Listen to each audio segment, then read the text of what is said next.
This is April. And this is Caroline. And we have a guest. April. Oh my gosh. 2 Aprils. 2 Aprils.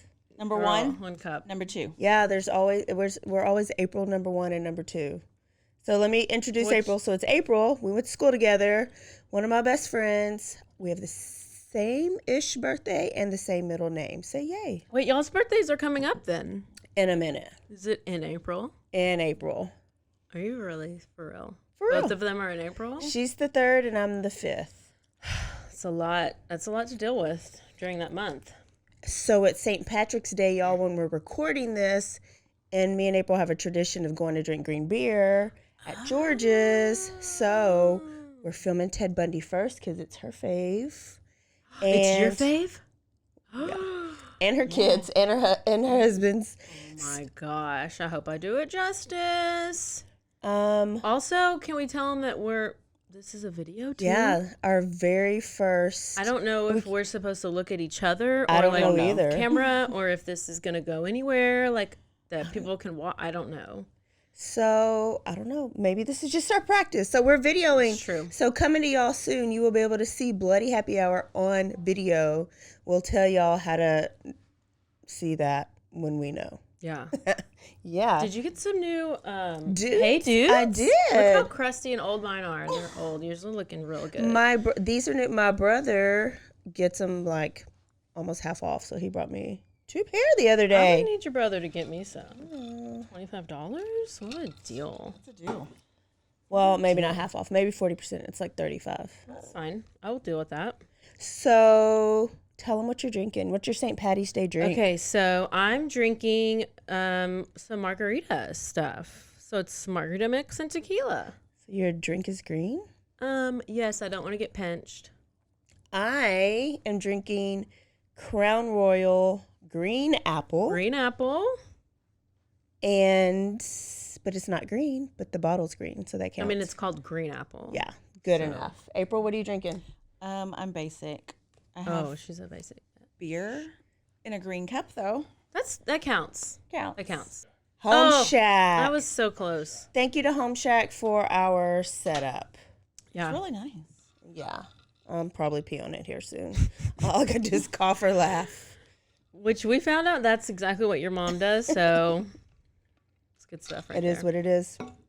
Can you tell them Wait, what you're watching? I really haven't been watching anything except for Ted Bundy. Because I've like been immersed into him. You even thought he was following you one day. He was. I mean, I saw. yeah. He literally, Slug if you don't follow us on Instagram, that's disappointing. You should start because there was a beige, brown, tan VW bug behind me 2 days ago. Clearly, that was Ted Bundy because that's what he drives. Home Shack. Oh, there you go. Oh, thank you. 5 minutes late. That's okay. So I've been watching that, and that's really all. Did you watch the movie that the High School Musical boy played him and he killed it? I watched it when it came out. Yeah. Years ago. He killed it. I've mainly been doing watching like confession stuff, like his confessions and his interviews, and then like the books, and there's a couple of people who I've, it's been a lot. April, are you binging anything right now? I got nothing. Nothing? I don't like to read. I'd rather somebody else just. Oh, tell I me don't about read, it. but what did watch? Binging on TV, watching. Oh, The Worst Roommate? The Worst Roommate. Oh my goodness. We did talk about that. I haven't watched it yet, but I heard about the grandma and I heard about the squatter. Listen, if you haven't watched it, it's a really quick series. Go and watch it. It's really good. You'll never get a roommate again. I immediately messaged Caroline and I was like, do not get a roommate. I was like, you what? almost had a squatter type situation. You already had 2 bad roommates. I've had horrible roommates. One was your husband. One the was other my husband. was just, I don't know. But who looks for roommates on Craigslist anymore? I don't know why anybody would look for anything on Craigslist unless you're going to like dark web, backdoor Craigslist where you're looking for prostitutes and drugs. Yeah. That would be the only thing I would think to look for on Craigslist. Yeah, that's it. I don't even think I knew it was still around.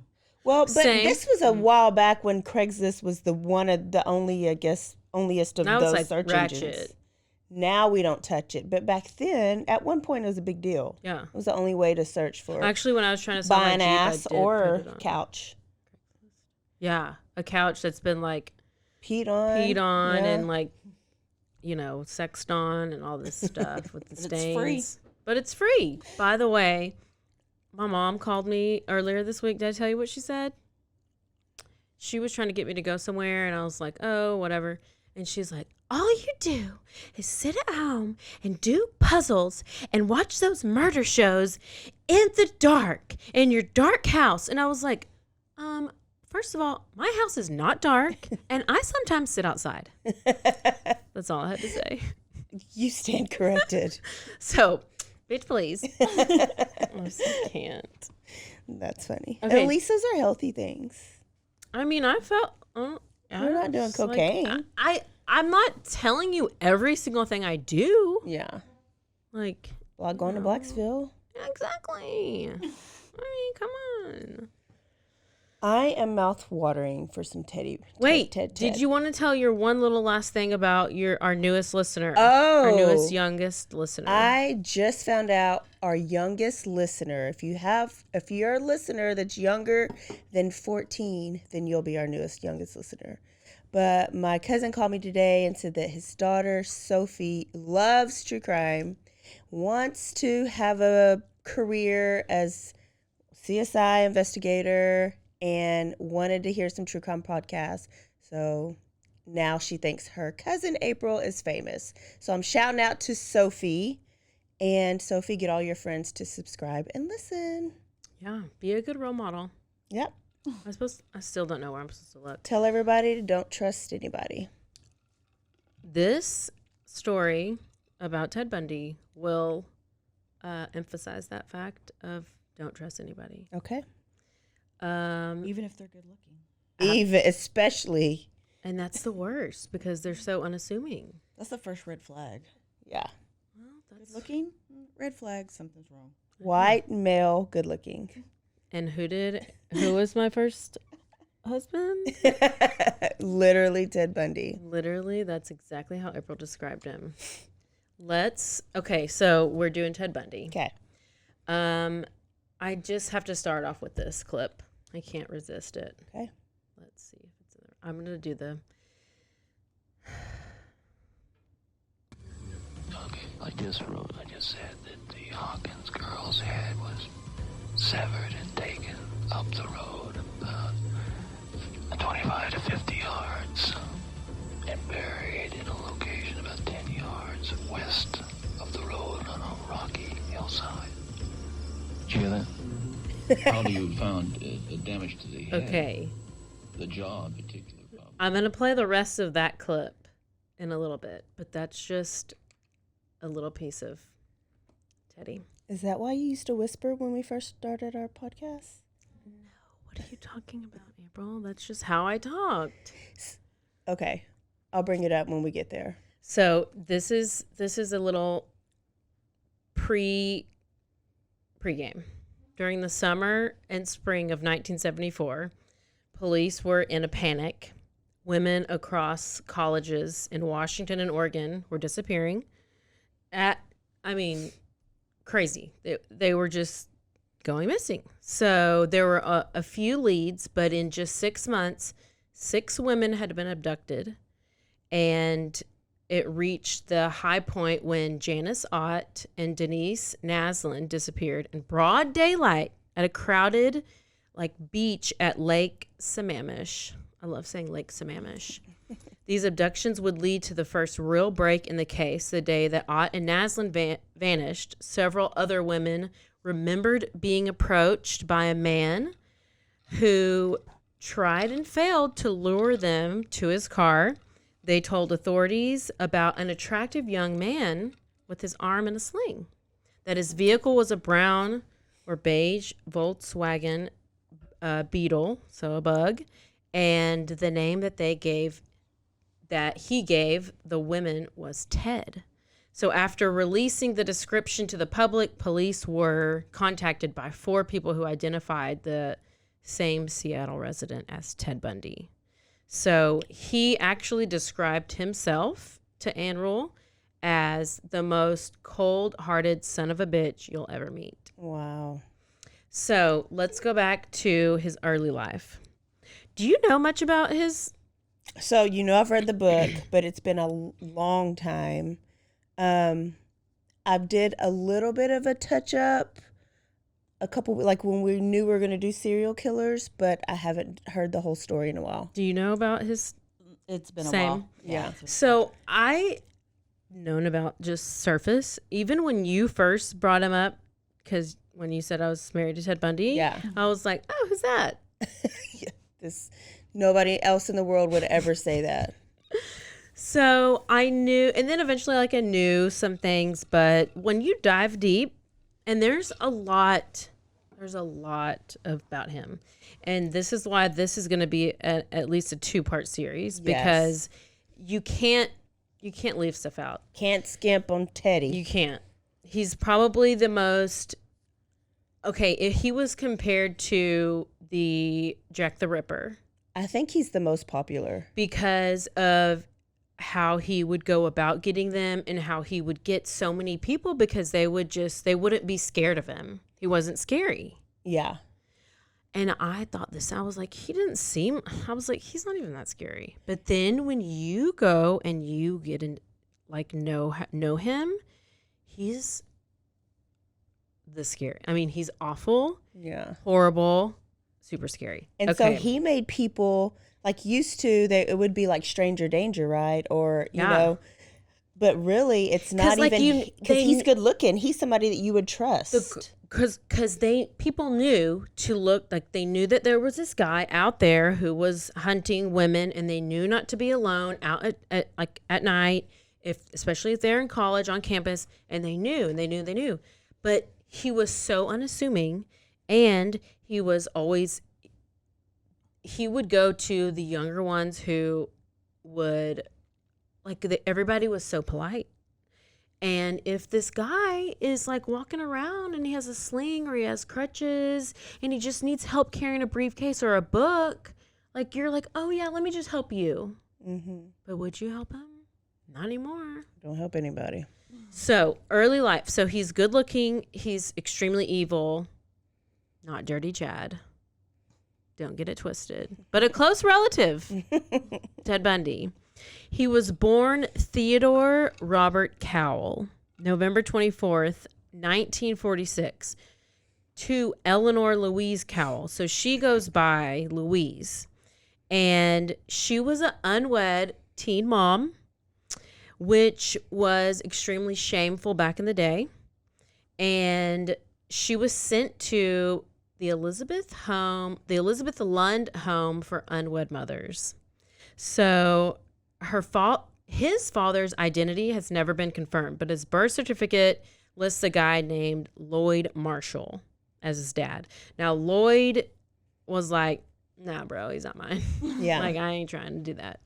So then Louise was like, she claimed that she was seduced by some war veteran and that his name was Jack Worthington, okay, who apparently abandoned her after she became pregnant with Ted. So unfortunately, they were never able to confirm that Jack ever existed. And so once Louise had returned home from this, like, teen mom shame camp or whatever, that they had made an arrangement to where Ted was to be told that his grandparents were his parents and that his mom, Louise, was his older sister. Okay. Got all that? Yeah. So the grandparents told people in town that Ted was adopted from an orphanage because they needed a story to tell people. And there were also rumors that Ted might be fathered by Louise's own father, Samuel Cowell. So that would be some incest shit. So she's sister mama. Sister mom. Yes. Mm. Okay. So, What if but he had a little bitty penis like tiramisu? oh my gosh. Ew. Like That little pencil. pencil dip. Remember? Yeah. Ding, ding, ding, ding. Could be. So, but there's no evidence to support this. This is just what people assume or think or have come up with.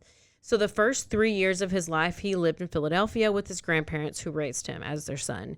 He eventually discovered the truth, and I've heard two different stories. I've heard that one of his cousins showed him a copy of his birth certificate, called him a bastard. They were like, oh, hey, this is what's really happening in your life. But according to the book, with Ann Rule's book, she said, which I'll tell you more about her in a little bit, she knew Ted Bundy personally, and she believed he didn't find out until 1969 whenever he located his birth record in Vermont. And like Ted had expressed like resentment towards his mom for never talking to him about his real father and for leaving him to find out the truth all by himself. So it's either one of those, like I said, multiple. And it's crazy. One, teen pregnancy was that big of a deal. Now we like watch it on show all the time. It's a big deal. Yeah. And it like now we have daycares in high school so that these teen moms can come to school and their kids can go to daycare at the same school. Like it just happens all the time. But the fact that he found out he was a bastard, and which is the term they used then, and it was a big deal. Yeah. A big deal. Where now it's like half the kids don't have to, you know. Yeah.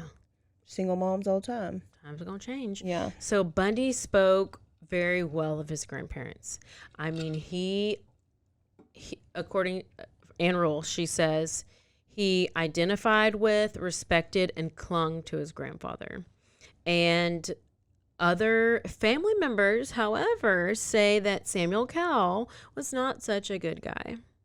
Do you want to know? He was described as, quote, a tyrannical bully, a bigot who hated blacks, Italians, Catholics, and Jews. He would beat his wife, the family dog, and he would swing. That's the one good characteristic he has.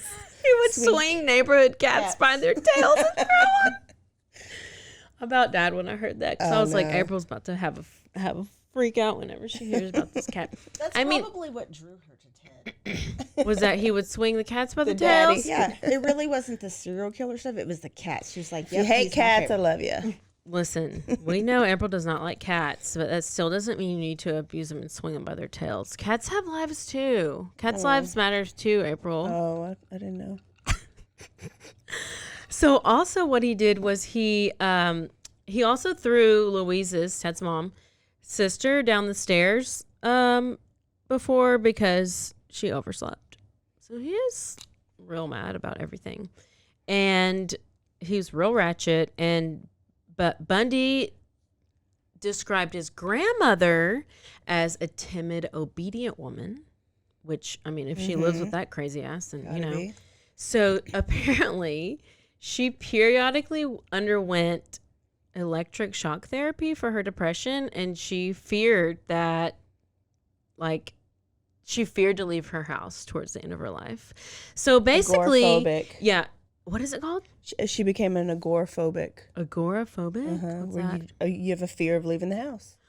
Oh, shit. Maybe that's what I'm talking about. Oh, I'm you and your become puzzles. agoraphobic. That's what my mom's trying to tell me.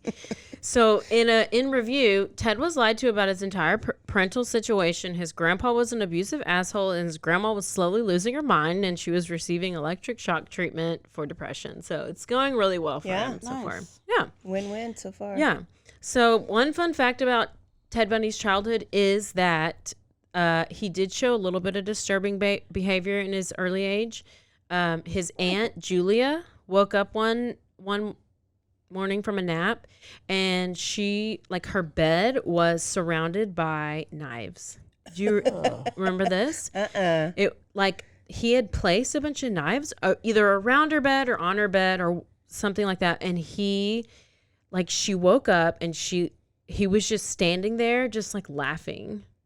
Wow. I don't know. He was only 3 years old. Apparently. Oh my I was like, where's he getting? I don't know. I did remember that something happened when he was 3 and I was like 3. Yes. When he's 3, first of all, why do you have all these knives? Sigmund Freud says everybody is born with the urge to kill, but when things happen to you at a young age, those urges come out more. Okay, so the clip that I'm going to play for you in just a minute with Ann Rule is she gives her her kind of like idea of what happened. She thinks that I didn't read this or realize this, but she think like that his mom left the teen mom home or whatever, left him there for a few months, went back to live with the grandparents, and then the grandparents were like, you need to go back and get him, because she was just going to leave him there. So apparently he was there for a few months without having like, without being like held and without having that.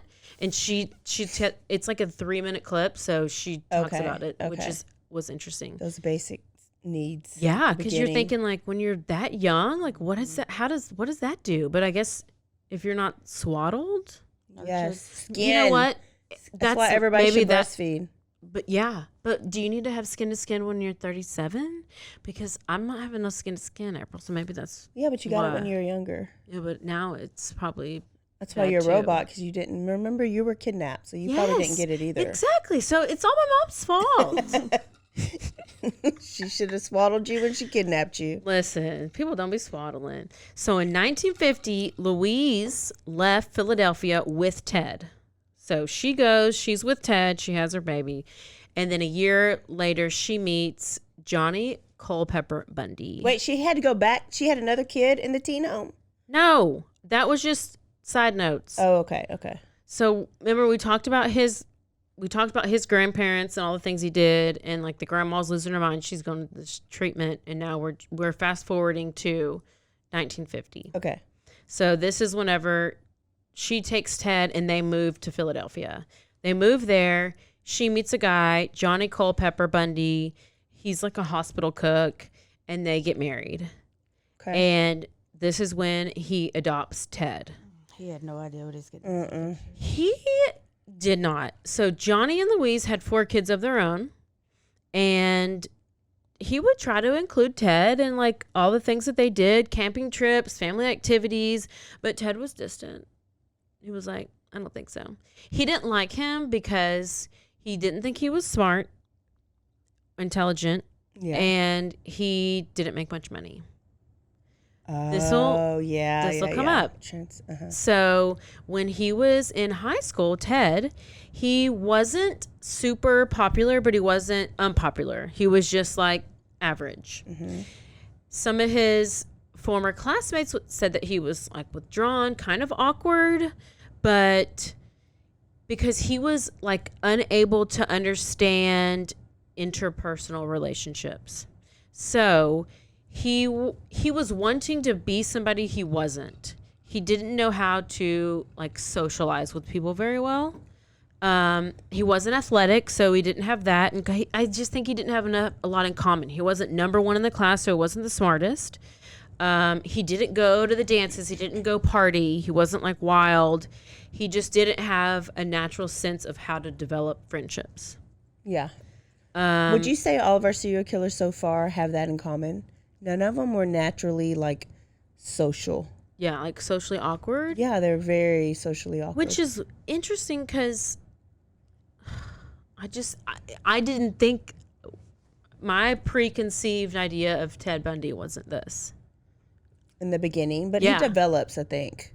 Yeah, he does, because he learns how to fake it because he becomes a con. Yeah.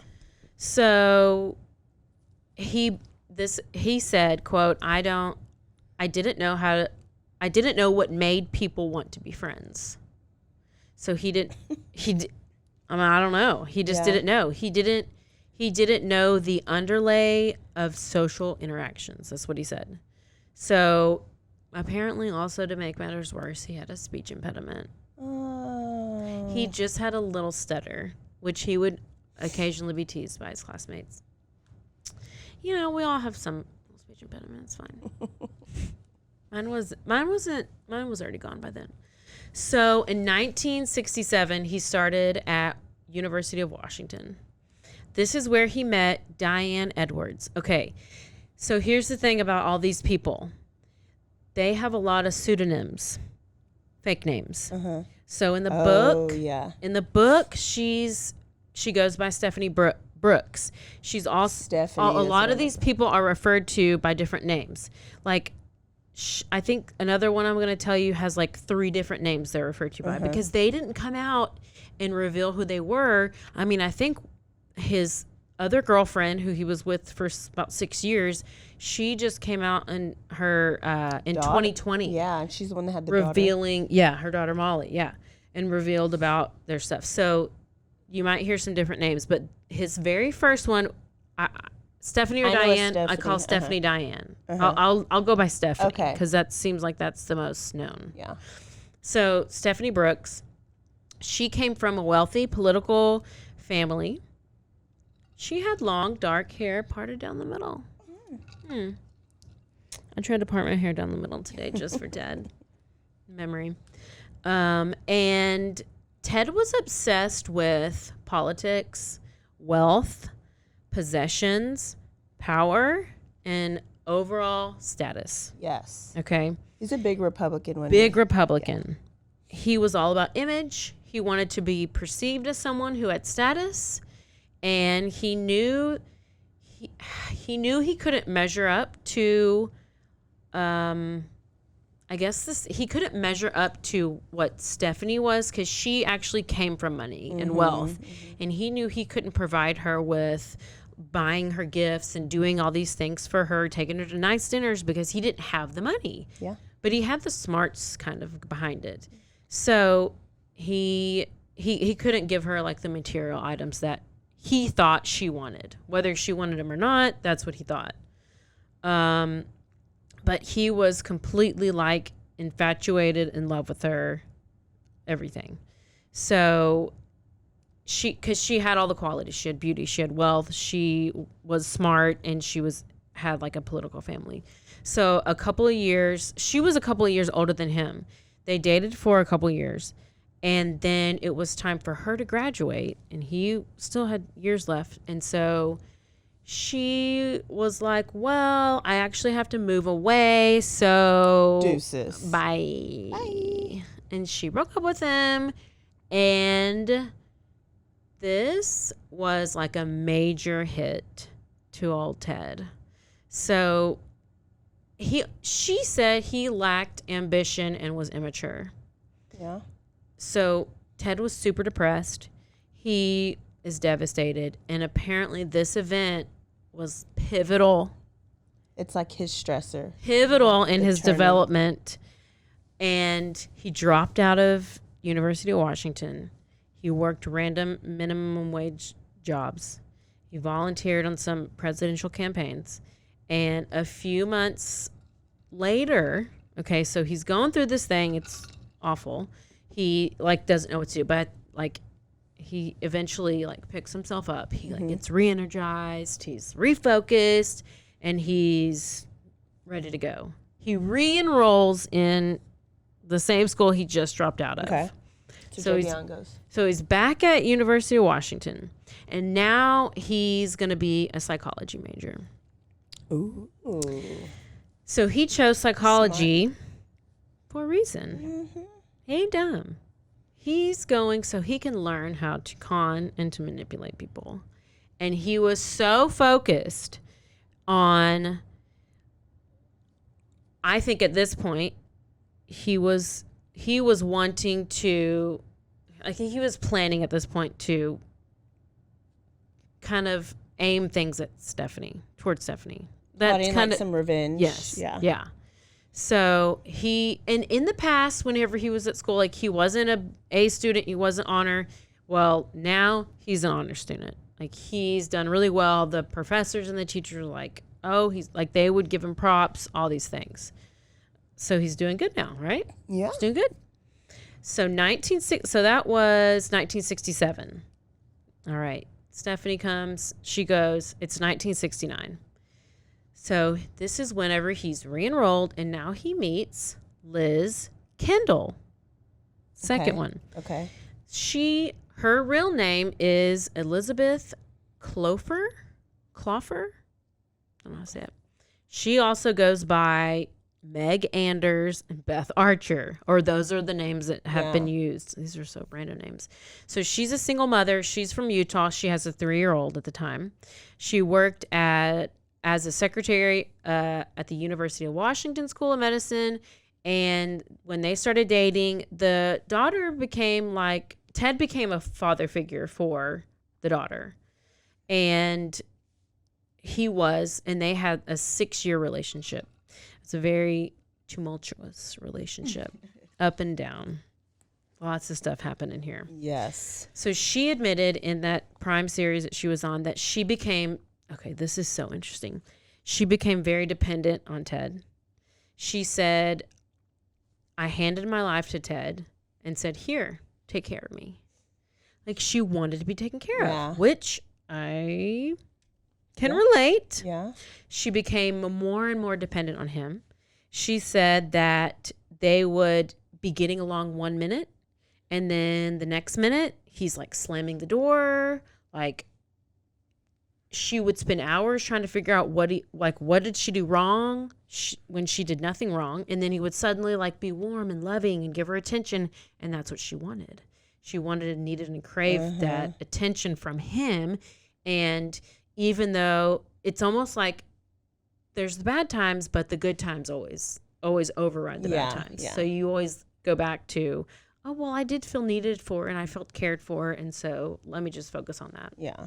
So 1974.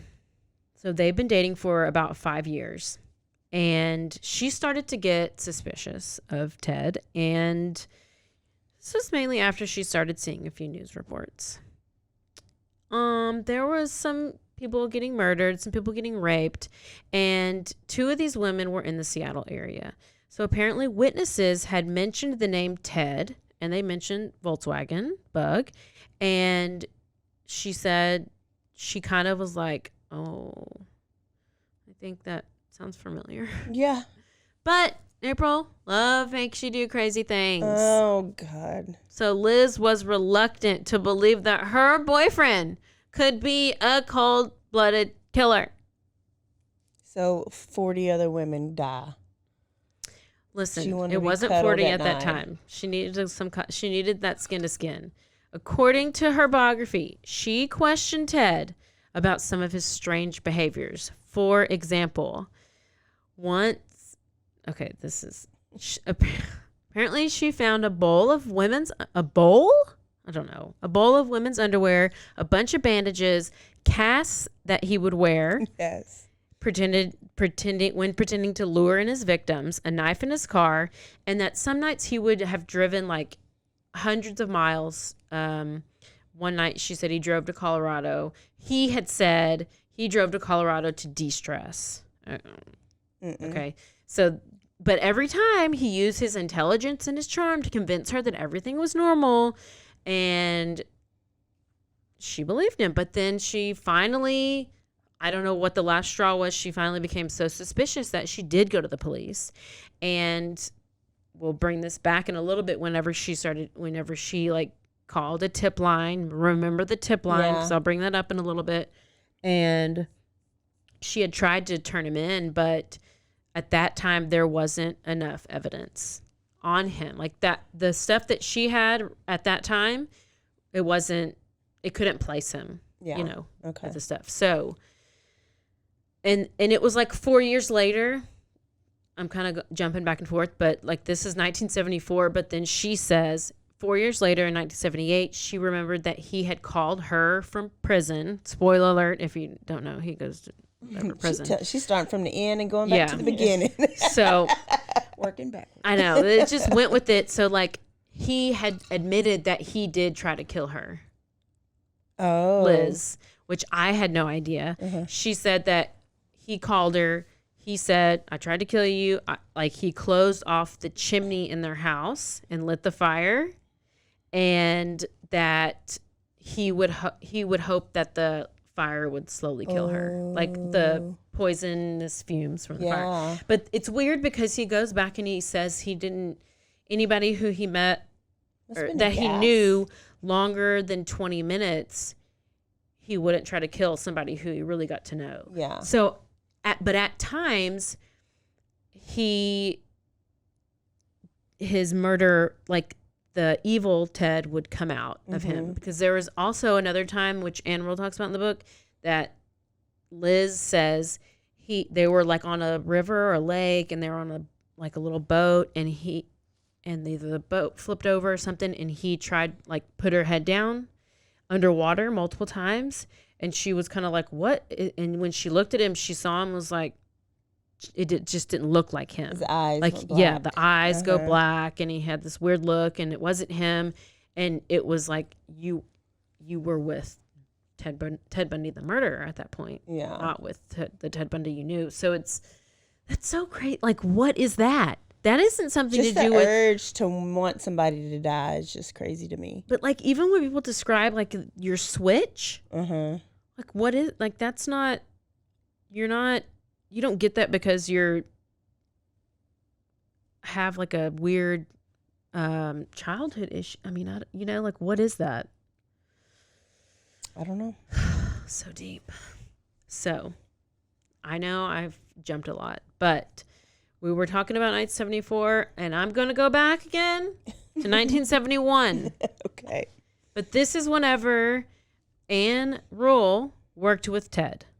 Yes. So Ann Rule is the author of the book, Amazing true crime The Stranger author. Beside Me, and she worked at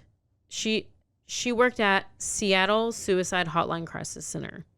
And also Ted Bundy worked there.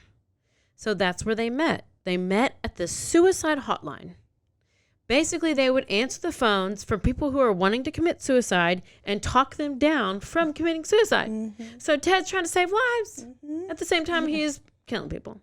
But in 71, he wasn't on his tumultuous rampage. So in 74, y'all better get your notes out, get your pens out, and get ready, because 1974 is his year. Okay. That is whenever he goes beyond. However, there's other murders previous that aren't necessarily like, they're not known to be like, they're assumed or whatever. Okay. They think that he murdered this time and this time and this time, but they don't know for sure, because whenever he was confessing, He never fully. Really, like, you had to pull it out of him. They had to pull it out That's of him. what I didn't like about him. Yeah, that's why he was so annoying. But I'll give you more on that because I got so much. So he met Ann Rule, worked alongside of her, and at the time, so she was an aspiring. She previously worked as a police officer for Seattle. I did not know that she was a police officer. And then she was an aspiring crime writer, which obviously she wrote several amazing books. And this book that she wrote was a biography on Ted Bundy. And so what's interesting is that she said she never saw any disturbing things out of him. She described him as kind and compassionate and empathetic, and that their job is just what it sounds like. It is to talk people down from committing suicide, and he was really good at it. Really good at it. Really good at it. And They're so good with their mouths and their words. Yeah, girl. But she actually ended up becoming like close friends with him. They would go out to lunch. They would hang out like after work, outside of work. And they even kept in touch like years down the road, even after the murders and stuff. Because I think she was so shocked. She just didn't see it, didn't expect it. She was like, there's no way that my friend did all these horrible things to these people. You know, that's my dream. I'm actually jealous of Ann Rule. Oh, well, yeah. I mean, I just wish somebody I knew and was close to would be a serial killer, and they would only talk to me. And then I'm the one that has to write a book because I got all the info. I'm not surprised. I think, maybe hey, one day. all my friends, one of you. Don't kill anybody I know. Am I the closest one to the craziest person? You're on my top 5 possibles. So this is another really strange thing, and I'm about to play this clip, but he would even walk her out to the car at night, like after work, and he would be like, hey, make sure you lock your doors. We don't want anything to happen to you. And like, just would kind of take care of her and like watch out for her. And she was like, Well, why didn't he want to ever do anything to me? She felt Why- bad. How come she was a big girl though, wasn't she? Oh, she talks Yeah. about it because it's like I would probably been like that. Why the he- hell didn't he kill me? he had a certain type, and she didn't fit the type of the people that he went after. Got it. Because they were young college co-eds Yeah. with dark hair with the part down the middle. Well, So this is, and then let's play this, and then we can take a break.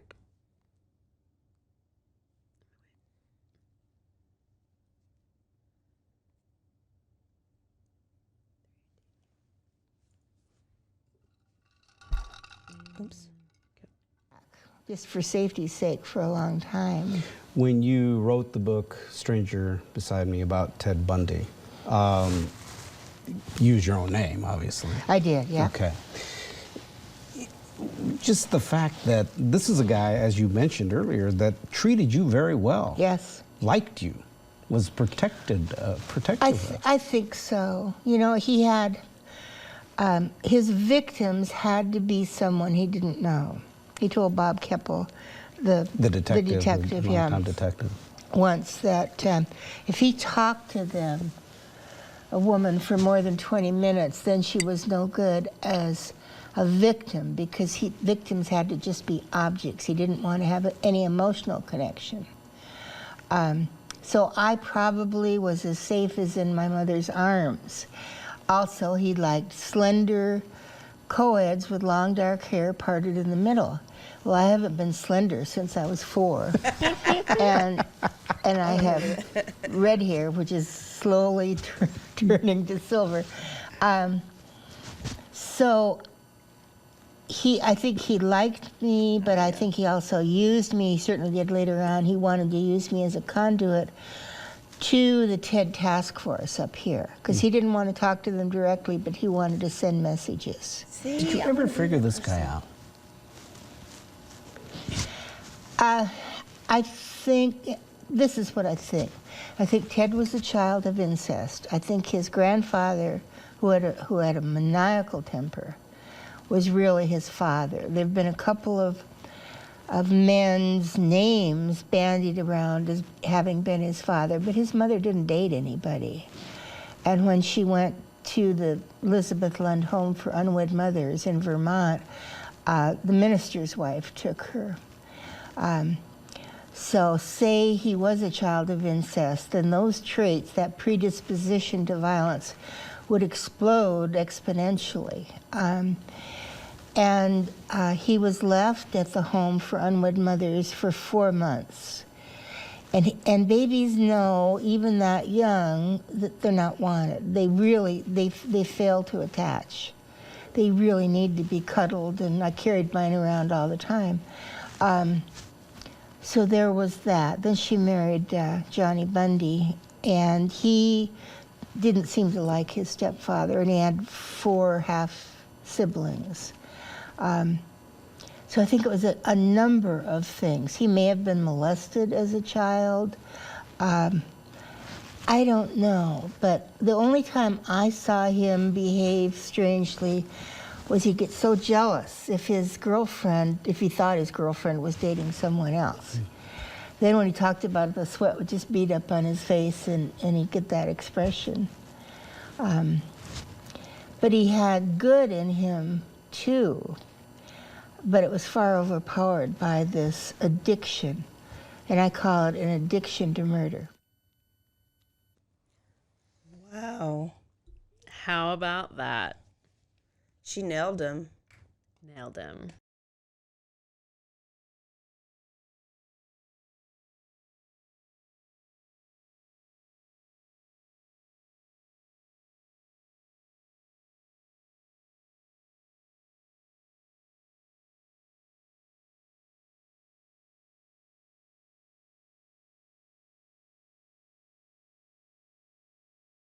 After graduating from University of Washington in 1972, he threw himself into politics. This is crazy, he was appointed to the Seattle Crime Prevention Advisory Committee. It's not safe to do that with Ted Bundy. He was eventually hired as an Crime assistant to this prevention. guy called Ross Davis, which this guy was part of the Washington State Republican Party. And this Davis described Ted as like smart and aggressive, and he was a believer in the system and blah, blah, blah. And then in early 73, Ted was accepted into Seattle University Law School and University of Utah. Yeah. And there's also this Puget Sounds school that I hear. There's a lot of law schools. I think Utah and the Seattle Yeah. one were the biggest. So what happened was his LSAT scores were not like high enough for him to get into these law schools, but he had like recommendation letters from these political people who were like That's all who high, you know. yeah, who were like high society. And so even though he was like embarrassed and like upset with himself, he was like real mad at himself for not being able to get in. He was able to get in by way of these letters and stuff. So he'd been working for several university psychology professors, and then like later in the summer, he ended up taking a trip to California for Republican Party stuff. And this is whenever he happened to rekindle his relationship with Stephanie Brooks. So he's been dating Liz for 5 or so years at this point. Remember, Stephanie dumped him years ago because he was immature, and He's had a chip on his shoulder ever since. he's had a chip on his shoulder ever since. But this now was a total, what I call a total TT. Not, what is TT, April? I don't know. Total Total transformation. transformation, yeah. This is a TED transformation. Okay. Because now he's graduated from college. He's working in politics. He's in law school. He looks like a serious, dedicated professional. He's proven himself to her. Stephanie is all about this TED life. Get it? Yeah. So he's just like, oh, like, look at me. And then they start to rekindle their relationship. And so a lot of people think that like that motivated him to do all that. Like that rejection from her, and that this was like part of his plot. Are you getting to that? Like, Yes. Yeah. Okay. It was. Okay. Because he's looking like he's a serious, dedicated professional guy. He's on the road. He's going to either have a like really good law career, or he's going to be have a political career. He's going to be a governor. He's going to be something. Yeah. So, yes, he's still dating Liz. Neither one of them know about each other. Okay. So, I'm going to stop giving dates. But fall of 1973, he flew into Seattle several times to go hang out with Stephanie, and they actually discussed marriage, and he even introduced her to some of his political friends as his fiance. Okay. So let's go with this date, January 1974. 1974, this is the year. This is his year. His year. This is his year. He officially, so he's telling people he's engaged to Stephanie. He's telling his political friends, whatever. They're like really hitting it off. She's like, oh my gosh, Ted's changed. I'm all about Ted. Let's go. Well, he ghosts her. Ghosted. So did he ever? For a month. No calls, no letters. Okay. Ghosted. She's like, what the heck? What's going on? Haven't talked to him. He's not answering my phone calls. He's gone. Okay. No explanation. Finally, they get a hold of each other, and she's like, where are you? Why have you not answered my calls? And he basically is like, Stephanie, I have no idea what you mean. And hung up because he Is that gaslighting? wanted to prove to himself that he could get her again, and then he wanted to do to her what she did to him And leave her. and leave her. So That's what he said. Did it read that he ever actually proposed and let her say yes and then ghosted? I didn't know that. Okay. I listened to a podcast a while back, and I remember that he did all this to propose for her to say yes, and then same revenge. But like he would introduce her as fiance, so I would assume he had to have proposed. Yeah. But then all of a sudden, I guess that's probably right. Like once she said yes, then he was like, "Oh, I got her. I hooked her. Like now I'm gonna just bounce on her." Yeah. Like he just wanted to prove to himself that he could have married her, that he could have been with her. And like later, Stephanie had said that like she's like he deliberately did this as like vengeance to get back for whenever I broke up with him. And you know, after that is when he started like skipping class and not going to class and basically just stopped attending class altogether. He really didn't want to be a lawyer. He just did it for her. At this point, yes. Yeah. Yeah. I think he just did it to prove to her. So at this point, that's whenever all these women started to disappear. How about that? So we're in 1974. And I have some notes because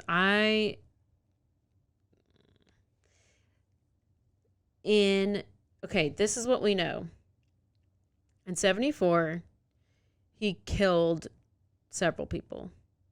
And he may have killed some people in 72, may have killed some people in 73.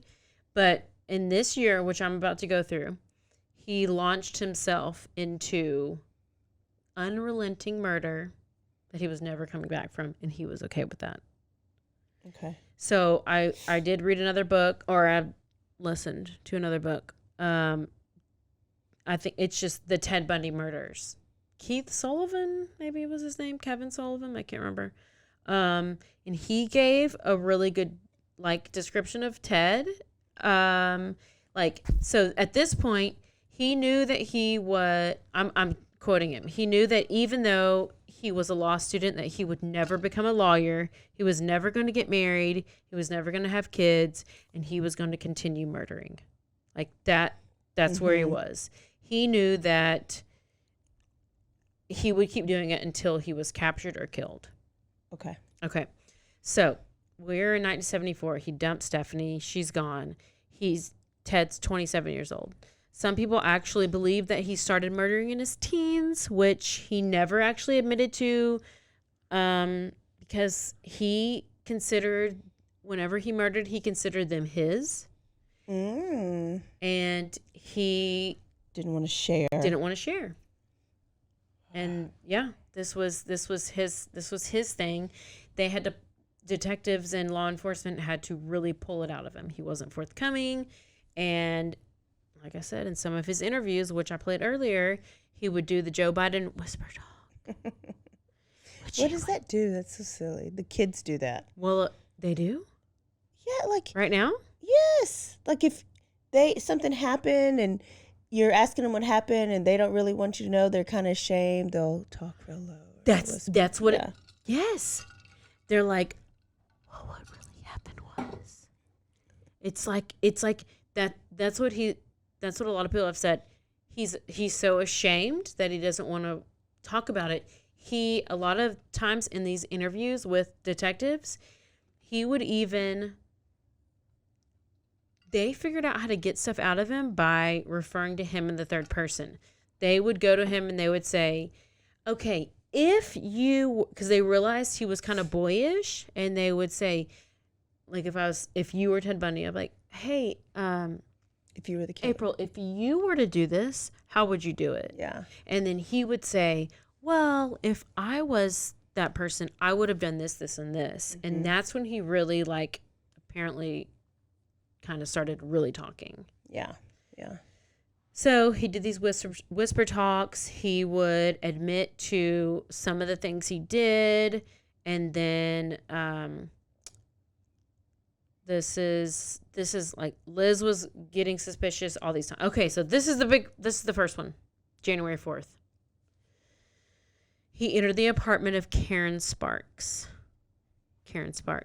18 years old, student at University of Washington. He snuck into her room while she was sleeping. She woke up to him beating her with a metal rod from her own bed frame. Listen, this gets intense. She was sexually assaulted with her own bed rod. So he took a rod from her bed, and that's what he used to assault her. Not only did he beat her with it, he used it and he shoved it in her. Oh, wow. Okay. She had internal injuries. She was unconscious for 10 days, but she survived. Okay. I didn't know this till I did this. The extent of her injuries resulted in permanent brain damage. She had significant loss to vision, hearing, and the words that she said, this is how she described what happened. He came into my room, took a bed frame off of my bed, smashed my skull, and he probably used the same bed frame and smashed it into my vagina and into my bladder. My bladder was totally split. She said that it took nearly 20 hours for her roommate to discover her. And she said, Bob thought I was still sleeping. It was horrible for him to find me that way. Who's Bob? Bob's her roommate. Oh. She said, quote, I have a horrible ringing in my ears and it's constant. So she's still alive. She was on the Prime series. I think she was interviewed, and she can still talk. She can still talk coherent. She has epilepsy now, but she's like scarred. Yeah. Almost like, it's horrible. Yeah. Awful. So from there that was January 4th. And then we're on February 1st. Okay. Linda Ann Healey, 21 years old, from Seattle. Ted Bundy broke into her basement apartment room, and she was also an undergraduate at University of Washington. She was she's a morning broadcaster, at a radio station. So she would always get up early, go to work. She never, we get up early, go to camp. You don't make your bed, you just go, and then you come back, and then later you'll do that stuff. So she would do the morning weather reports for skiers. So we broke into her room. She had 4 other roommates. And this was whenever it was the walls are paper thin. Mm-hmm. How do you not hear anything? He used a crowbar, beat her unconscious. This is one that's one of the big ones. She started bleeding. He takes off her nightgown that she's wearing, puts it in the closet, makes up her bed, and redresses her in jeans, a white shirt, and boots, and then carries her out the window, either the window or whatever is close to the stairs.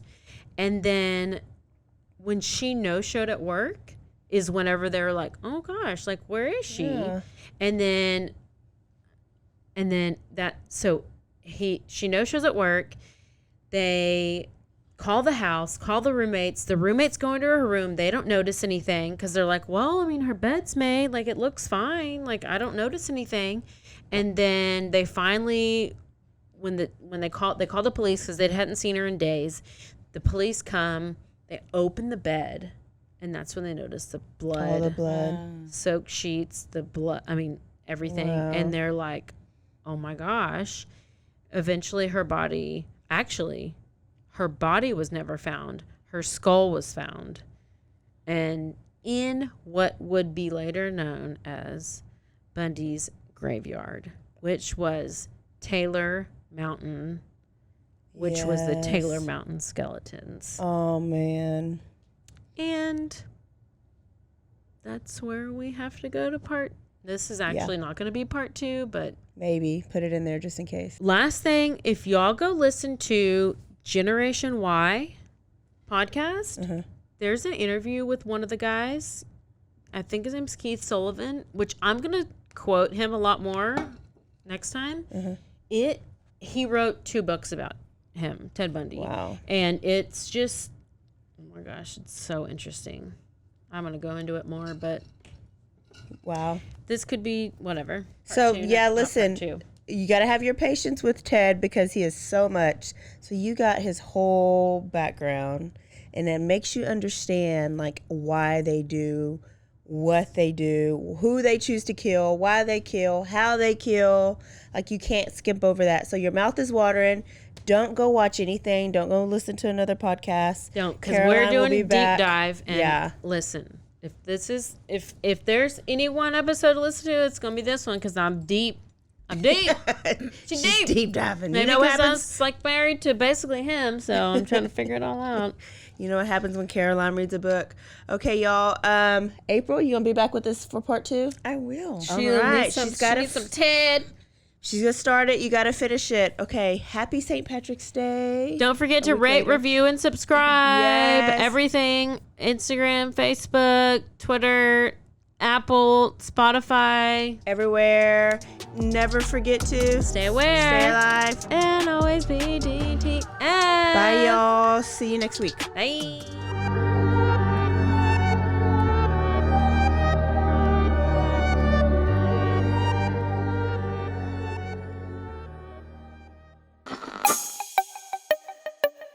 This has been a Rogue Media podcast.